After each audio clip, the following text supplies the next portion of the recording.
Hello and welcome to another jungle tutorial, the first single gameplay breakdown video. Well, technically second, as I did one with Warwick a while back, which I shall put in the top right corner for all the good dogs in the audience. In this particular game here, I am Evelynn and we were down about 5k gold at 80 minutes and had zero momentum.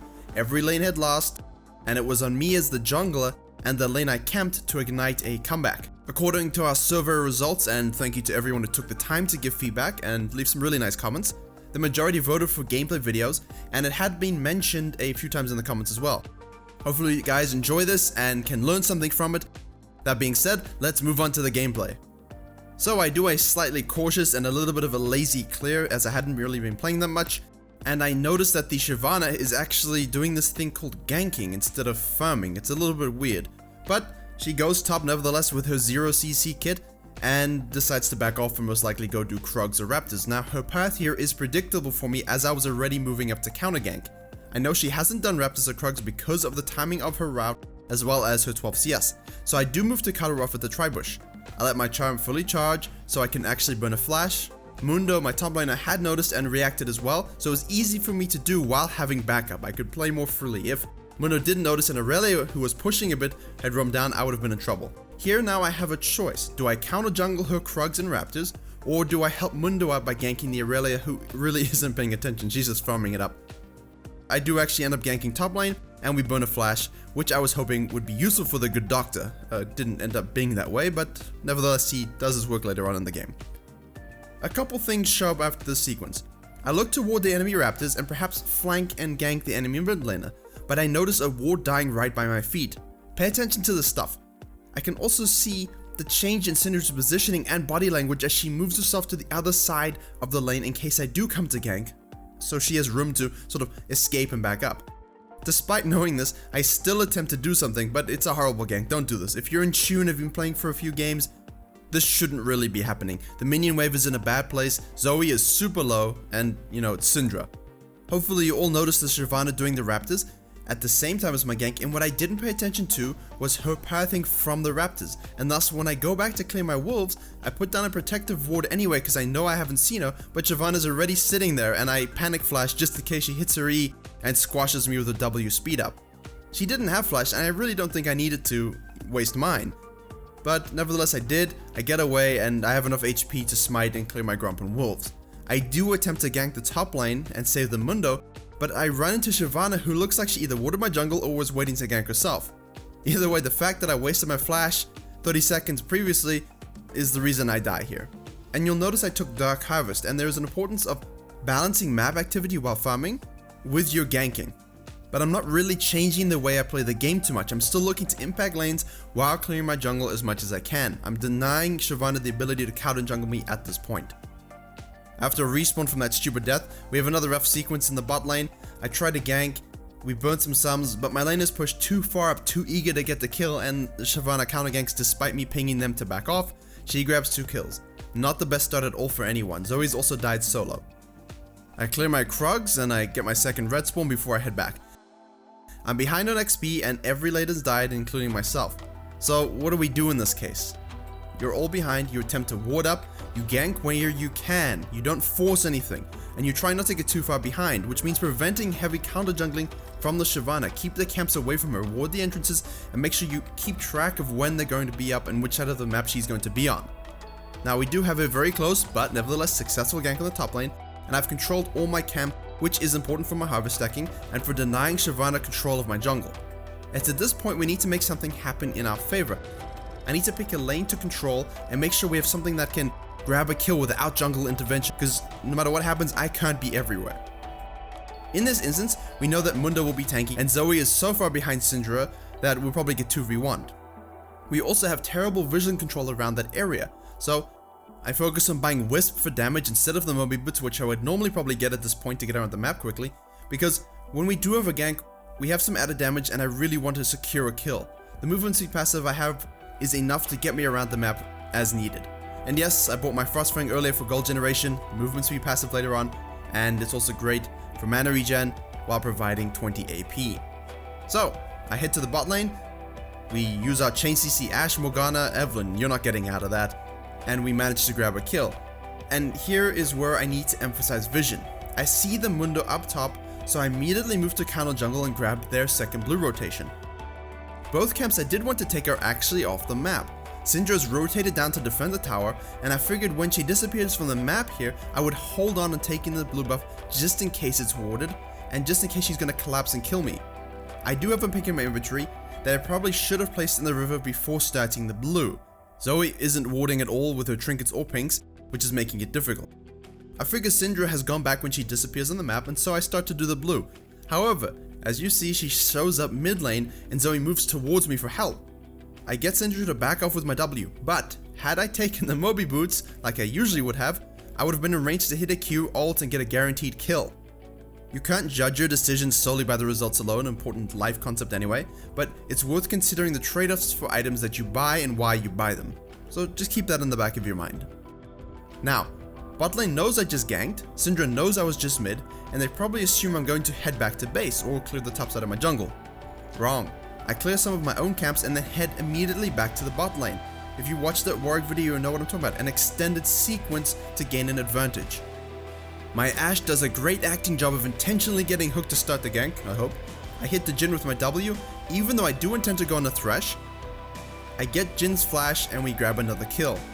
Now, even though I'm the one getting the kills here, the XP gold loss for the enemy bot is important in keeping my bot lane relevant and keeping this game alive.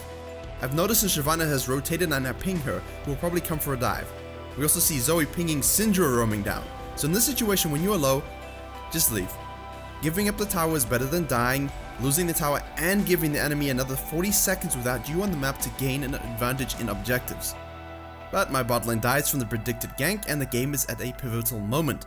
We have 0 global gold, no drakes, and we're behind everywhere. The goal in this situation as a jungler is to ward up, grab what camps you can to stack for your Dark Harvest, but don't be greedy, and to stop the bleeding. By that I mean don't give up free objectives, don't go somewhere and get caught out. Reduce the rate at which you give the enemy any sort of advantage. I get those Moby boots, finish my jungle item, and sprint immediately back to bot lane to prevent the tower going down. I don't care about my camps here. I have my ult, I know I can take them both, and I'll get Dark Harvest stacks if I can kill them. Zoe does die again in the mid lane while I'm bot lane, but I'm already moving up to defend that tower.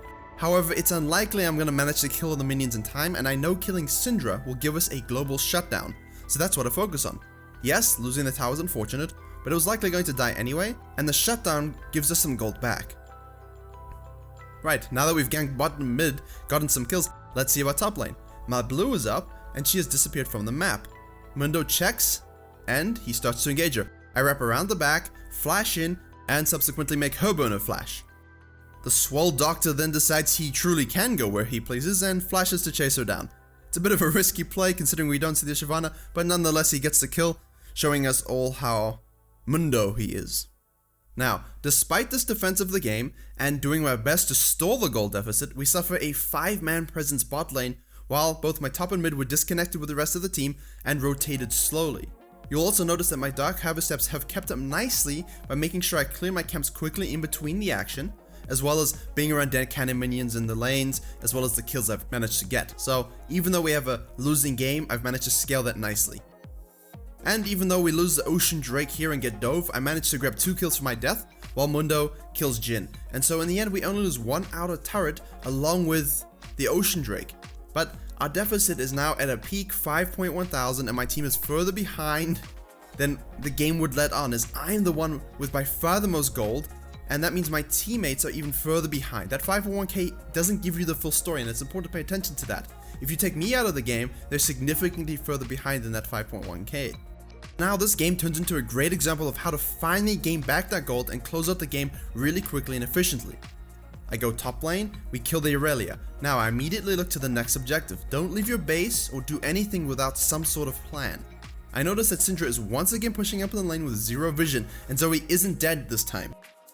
I move down and secure that kill as well. You'll also notice that my bot lane 2v2'd the enemy. Fantastic. Even though they didn't get a lot of kills, they got assists, and they are still in a position in terms of XP and gold relative to their counterparts to be able to hang with the enemy, and they do an excellent job taking them down. This is the key here. The fact that we kill 4 doesn't get us back into the game, but gaining those towers does. It's standing gold. We therefore take top and bot tower from the 4 kills we got, and Mundo and I again punish one of the enemy for their arrogance and over-pushing, the Aurelia. I go back on the spot knowing no one will cut me off while trying to be as efficient as possible. I've crossed now 150 harvest stacks. I've reached that threshold. The enemy are now feeling a bit of pressure and have no way of breaking through our defenses that we've held up quite well. They aren't grouping in any meaningful way, but it's important to keep an eye on their location at this stage in case they are doing a sneaky Baron or something like that. Oh wait, they are. I use my W misdirection to kill the jungler and ensure they don't have a smite. I get chain CC'd and I just can't ult out despite me spamming the key more than Tyler hit his wall. Baron attempt thwarted, kills in our favor, and we finally grab that mid lane tower. More standing gold. It's time for us to put the nail in the coffin by getting a crucial fire drake that's coming up, but you'll notice I'm dead. So here's something I want you all to consider. Time it takes to get across the map. I'm Evelynn. I had celerity, I had 5 stacks of relentless hunter, I had 521 movement speed with my passive.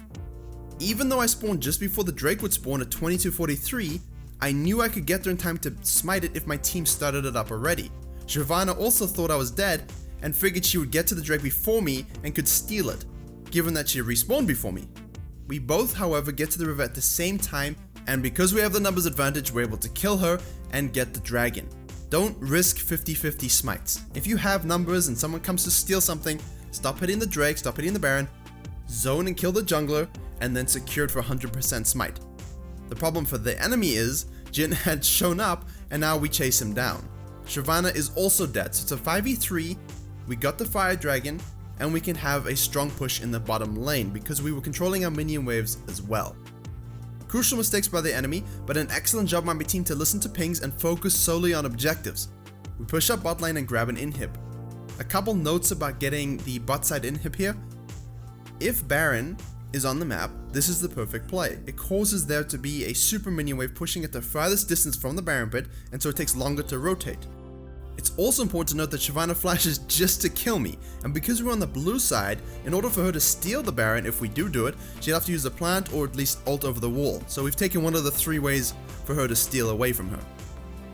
Now, after grabbing that bot side inhib, I do what Evelynn does best. I punish terrible ADC positioning by wrapping around the backside of a fight, and even though my Zoe and Ashe haven't yet rotated, I'm confident in my lead over everyone that we can still do enough damage. I kill the Jhin without a WR, that's easy, and even though I get caught up in a CC chain, I'm able to pull off a full rotation, my ult kills the Thresh, and I do enough damage to Shyvana that she also dies.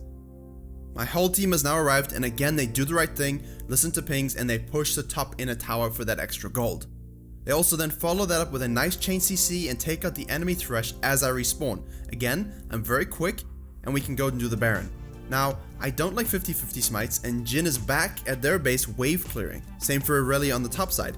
I simply want to kill the Syndra and Shyvana to guarantee the Baron, as a well-timed Shyvana Syndra smite damage combo might actually be difficult for me to outsmite if they were duo Q communicating with voice, for example. I managed to solo the Syndra just about, despite me playing it not very well, I know, and I bait the Shyvana to use her ult into killing me. She couldn't resist, could she? Morgana helps save me, and the Baron is free. This wasn't the best Baron play, but it meant that Shyvana had now zero way of getting over the wall because she greedily burnt her flash a few minutes ago to kill me when she didn't need to. From here, I get my void stuff and I show the enemy what I can do with it by closing out the game. For those keeping track, that's a 17k gold swing from 18 minutes to 30 minutes that all stemmed from defending objectives when behind, camping the lane to keep them relevant so that they could handle themselves at a crucial moment, and then hard focusing objectives we could take after we managed to get some kills. The enemy didn't do this with their lead. So, my takeaways for you guys are to focus on the little things like wards dying, focus on flashes burned as well as being disciplined about using yours, understand what it takes for you to come back into a game by stopping the bleeding, defending objectives as best you can, don't wander where you shouldn't into the darkness, and ward up as much as you can as a team. Of course, there will be some games where every lane will lose much harder and the enemy jungler will perma-invade you and you'll just not be able to get anything. Most of the time when that happens, barring super patience from your team and really good wave clear, you'll end up with a loss. But you can do your best to position your team for a comeback if the enemy doesn't use their advantage to get objectives or if they make mistakes. And let's be honest, in most elos, this is going to happen more often than you think. Alright, I know this was cut down a little bit more than I thought it was going to be, and we put a lot of information in. I wanted to try and have a perspective that you guys could learn something, so I hope you did. Thank you for watching. I'm hoping that these gameplay videos will get better, so don't be too harsh in the comments. I appreciate all the subscribers recently and all the views. Thank you for the support. Don't forget to like this video if you enjoyed it, subscribe for more jungling tutorials, and I will see you all in the next tutorial.